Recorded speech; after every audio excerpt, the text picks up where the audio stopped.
सिवनी मालवा में 5 दिवसीय दीपोत्सव पर्व को लेकर लोगों में बहुत उत्साह देखा गया। जगह जगह 5 दिवसीय उत्सव धूमधाम से मनाया जा रहा है। दीपोत्सव को लेकर वरिष्ठ समाजसेवी पंडित बाल कृष्ण शर्मा ने ऋषि मुनियों और सनातन के बारे में विस्तार से बताते हुए कहा कि वैज्ञानिक दृष्टिकोण अपनाकर हमारे ऋषि मुनियों ने त्यौहार की यह परंपरा बनाई है।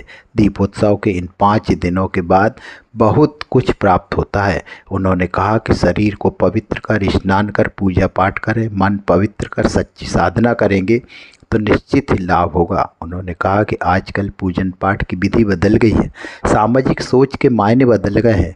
जो वैज्ञानिक दृष्टिकोण अपनाकर हमारे ऋषि मुनि वह परंपरा बनाई थी उससे हटते जा रहे हैं। उन्होंने कहा कि अयोध्या में 25 लाख दीपक जलाकर स्वागत किया गया, वह अद्भुत है। वैज्ञानिक कारण यह भी है कि धनतेरस से दीपक जलते हैं। उसके पीछे का कारण है कि बरसात के 4 महीने में कीट पतंगे पैदा होते हैं। यदि दीपक की जलती लौ के पास आते हैं तो वह कीट पतंग जलकर समाप्त हो जाते हैं, वर्षा जनित बीमारियां समाप्त हो जाती हैं। यह उद्देश्य ऋषि मुनियों का था। उन्होंने कहा कि हर त्यौहार में आत्मिकता की झलक दिखाई देती है। उन्होंने सनातन पर कहा कि पुराने ऋषि मुनियों के बनाए नियमों उसके पीछे के उद्देश्य को लोग नहीं जानते। आजकल त्यौहार मनाने का अर्थ सिर्फ नाचना गाना उत्सव मनाना मौज मस्ती करना है। यह परंपरा धार्मिक आध्यात्मिक सनातन के लिए आवश्यक है। जितना शरीर को पवित्र कर स्नान कर पूजा पाठ करेंगे, मन पवित्र कर सच्ची साधना करेंगे तो निश्चित ही लाभ प्राप्त होगा। में हर दिन का एक अलग अलग आध्यात्मिक और धार्मिक महत्व, साथ ही वैज्ञानिक महत्व भी है।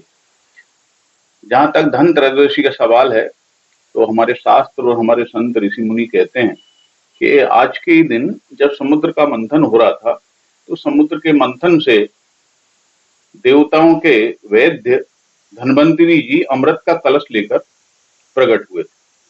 समुद्र मंथन से उत्पत्ति थी उनकी, जिसका तात्पर्य यह है कि सबसे पहले इस पर्व में हम अपने स्वास्थ्य का ध्यान रखते हैं। धन्वंतरी जो देवताओं के वैद्य हैं, अमृत अमृत मतलब मृत्यु पे भी विजय प्राप्त करने वाला पदार्थ होता है। तो अमृत लेकर प्रकट हुए। तात्पर्य ये कि हम ये 5 दिवसीय आयोजन में इस पूजन पाठ में सबसे पहले अपने स्वास्थ्य का ध्यान रखेंगे।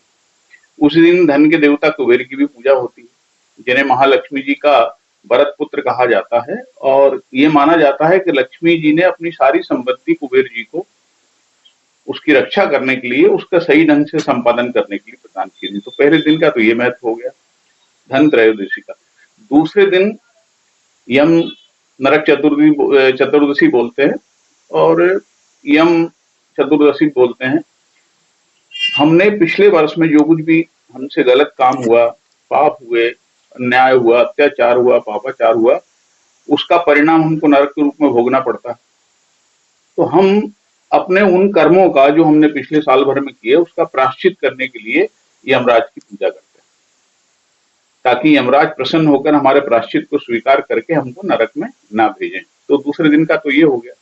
अब तीसरे दिन का क्या होता है कि जो लोग व्यापार करते हैं, गृहस्थ जीवन में भी लोग गादी का महत्व है। गादी को पहले उठा दिया जाता है। जिनके घर में गादी पहले से बिछी हुई होती है उस गादी को उठा दिया जाता है 4-5 दिन पहले, कोई अच्छा मुहूर्त देख के। और उसके पश्चात जब लक्ष्मी पूजन का दिन आता है, जिसे हम अमावस्या बोलते हैं, दीपावली पूजन का दिन आता है, उस दिन सवेरे के बाद में लक्ष्मी पूजन के पूर्व गादी की स्थापना पुनः की जाती है।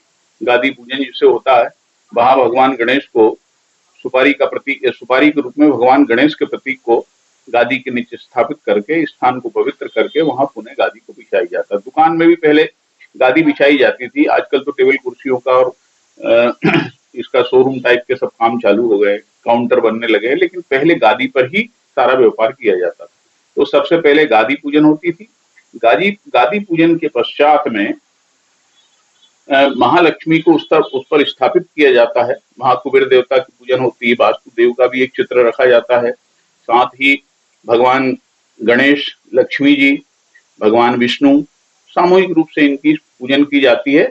हमारे यहाँ जहाँ तक मेरा व्यक्तिगत रूप से सवाल है, लक्ष्मी सूत्र के श्री सूक्त के माध्यम से हम लोग माता महालक्ष्मी का पूजन अर्चन करते हैं। और ये पूजन जो होता है ये स्थायी लग्न होता है। स्थायी लग्न होती 3 होती हैं, कुंभ, वृषभ और सिंह। उनका जो लग्न लगने का जो समय होता है, मतलब पंचांग के हिसाब से लग्न जिस समय आती उस समय पर ये पूजन स्थिर लग्न में की जाती है। स्थिर लग्न का तात्पर्य यही होता है कि लक्ष्मी जी हमारे घर में स्थिर रूप से निवास करें।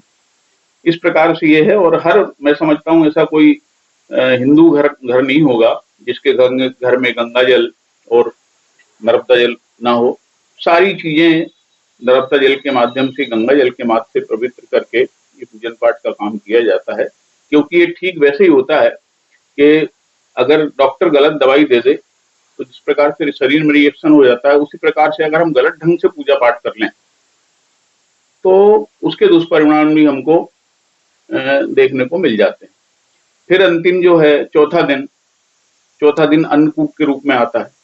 आप देखते हैं, अच्छी तरह से समझते हैं कि हमारा देश कृषि प्रधान देश है। ऋषि और कृषि ये दो परंपराएं हमारे देश में अनादिकाल से चली आ रही। तो ऋषि पूजन, ऋषि की बताए हुए रास्ते पर चलकर हम ये काम कर रहे हैं।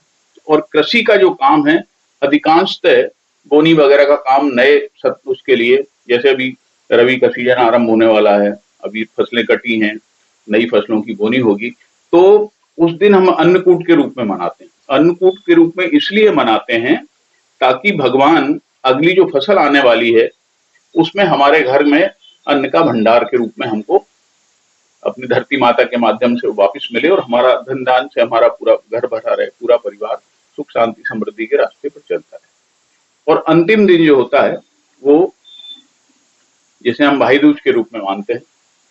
भाई दूज के तात्पर्य ये है, उसके पीछे मानने का हमारा जो ऋषि मुनियों का वैज्ञानिक सोच था। भाई अपनी बहन के घर जाता है। इसमें प्रसंग ये आता है कि यमराज की बहन यमुना थी। यमुना नदी जो गंगा यमुना जो हम जमुना के रूप में गंगा जी के साथ जिनका नाम लेते हैं, तो वो यमुना यमराज जी की बहन है। आज के दिन यमराज जी अपनी यमराज जी को अपनी बहन बुलाती हैं, या बुलाने के बाद फिर यमराज जी उनके घर जाते हैं और अपनी बहन को एक तरह से रक्षा करने का वचन देते हैं। जैसा भाई साधारणतः रक्षाबंधन पर होता है, ठीक वैसी ही परंपरा वो है। हर भाई अपनी बहन के घर जाता है तो वहां जाकर वो पूरा करता है। तात्पर्य इसके पीछे ये है कि हम भी विश्व बंधुत्व की भावना के साथ संसार में जितनी भी नारी शक्ति है, महिला शक्ति है, वो चाहे हमारी सगी माँ बहन बेटियां हों और चाहे समाज की बहन बेटियां हों, उन सब में मातृत्व भाव को स्वीकार करते हुए उनका भी उसी प्रकार से सम्मान करें जैसे यमराज जी ने अपनी बहन का यमुना जी का किया। इस प्रकार ये पंचदिवसीय पर्व है जो धन त्रयोदशी से आरंभ होकर भाई दूज पर समाप्त होता है।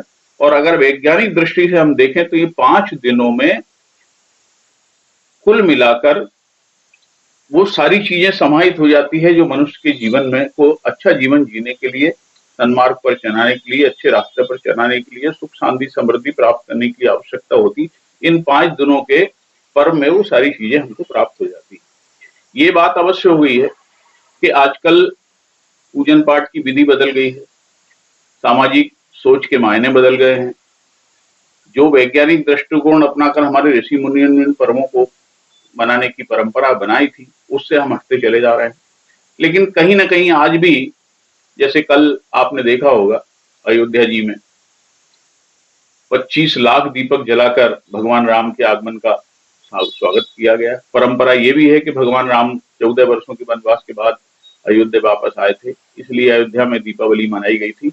लेकिन अब ये पर्व पूरे देश में मनाया जाता है और इसके सबसे बड़े जो वैज्ञानिक कारण वो ये है कि धनतेरस के दिन से हम लोग दीपक जलाते हैं। आजकल तो बिजली की लड़ियां लगने लगी, मिट्टी के दीपक भी बहुत कम हो गए, तेल जलाना लोग पसंद नहीं करते। लेकिन इसके पीछे वैज्ञानिक कारण ये था कि बरसात के 4 महीनों में, बरसात के बाद जो कीट पतंग पैदा होते हैं, ये दीपक की लो के पास वो आते हैं और वो कीट पतंग अपने आप वो दीपक की लो में जलकर समाप्त हो जाते हैं। तात्पर्य ये है कि वर्षा जनित जो भी बीमारियां हैं, कीट पतंग है, ये सब जो है वो समाप्त हो जाए। उसके पीछे ये भी एक गहन उद्देश्य था ऋषि मुनियों का। तो ये सब कारण से लेकर हम देखें कि हर त्योहार जो है ना, हर त्योहार हमारे मनाने में थोड़ी आधुनिकता की झलक दिखाई देती है। हम इस समय देख रहे हैं कि सनातन का बहुत बोलबाला है और हर देखें पहले की अपेक्षा काफी पूजा पाठ होने लगी है। इसको लेके क्या कहें? इसके लिए मेरा बिल्कुल स्पष्ट कहना है और बड़ी क्षमा प्रार्थना करते हुए कहना चाहता हूं, क्योंकि सच बहुत खड़ा होता है। यथार्थ ये है कि हम त्योहार तो सब मना रहे हैं, लेकिन उसके पीछे के उद्देश्यों को मानते नहीं। हमारे आजकल एक नया सिस्टम जरूर चालू हो गया अभी कुछ दिनों से कि त्योहार मनाने का अर्थ केवल नाचना गाना, उत्सव मनाना, मस्ती मौज करना। ये इस प्रकार की परंपरा, जो नवरात्रि हो तो कार्यक्रम में नाच गाने चालू हो गए, भाई दूज आए तो नाचने लगे। कोई भी त्योहार हम ऐसा नहीं देखते जिसमें लोग उत्साहित होकर जन्मदिन आया तो नाच गाना चालू करने लगे। तो जो धार्मिक और आध्यात्मिक कार्य सनातन के लिए आवश्यक ये है कि हम जितना शरीर को पवित्र करके स्नान ध्यान करके पूजन पाठ करते हैं, उतना ही हमारा मन भी पवित्र होना चाहिए। वो मन पवित्र करके अगर सच्ची साधना के माध्यम, जैसे मैं एक छोटा सा उदाहरण बताऊं आपको कि दीपावली जो है आत्म साधना का और शक्ति साधना का, तो सॉरी नवरात्रि जो है वो उसका केंद्र है। ऊर्जा ग्रहण करने का, शक्ति, मां दुर्गा से शक्ति ग्रहण करने का मतलब वो है त्योहार है। लेकिन हम क्या करते हैं, झांकियां बना लेते हैं, बड़े बड़े पंडाल लगा लेते हैं। ये तो सब ठीक है, दिखाने के लिए आवश्यक है, समाज को एकजुट करने के लिए भी आवश्यक है, हिंदुओं को एकजुट करने के लिए आवश्यक भी है। लेकिन जो मूल उद्देश्य होता है कि हम अपनी आत्मा का परिष्कार करें, हमारी आत्मा को शुद्ध बनाएं, हमारे शरीर में इतनी आध्यात्मिक ऊर्जा हो जाए कि हमारा ध्यान गलत रास्ते पर कभी जाए नहीं, हमारी आगे वाली पीढ़ियां हमसे सुख सीखें। लेकिन दुर्भाग्य से कहीं ना कहीं हम इससे अलग होते जा रहे हैं। सनातन तो निश्चित रूप से स्थायी रूप से अब बढ़ रहा है, पहले भी था, लेकिन बीच में जो एक तरह से उसके ऊपर जो पाश्चात्य संस्कृति के बादल छा रहे थे, तो वो बादल धीरे धीरे हटते जा रहे हैं। अभी भी हालांकि पाश्चात्य संस्कृति का प्रभाव तो है, जीन्स पहनकर हम भगवान की आरती करने चले जाते हैं, जीन्स पैंट पहनकर। तो इन सब चीजों से हटना चाहिए, तो निश्चित रूप से सनातन का फायदा होगा। जब तक हम अपने पुरातन विचारों को आत्मसात नहीं करेंगे, केवल उत्सव के रूप में मनाने से कुछ नहीं होगा।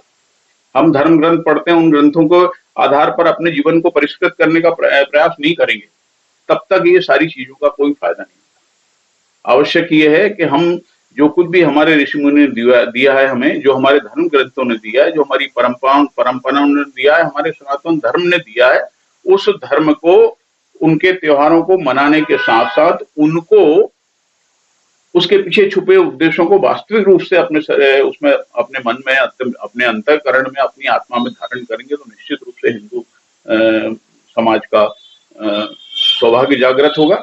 और जो मनुष्य में देवत्व का उदय और धरती पर स्वर्ग के अवतरण की हम कामना करते हैं, वो निश्चित रूप से कामना सफल होगी।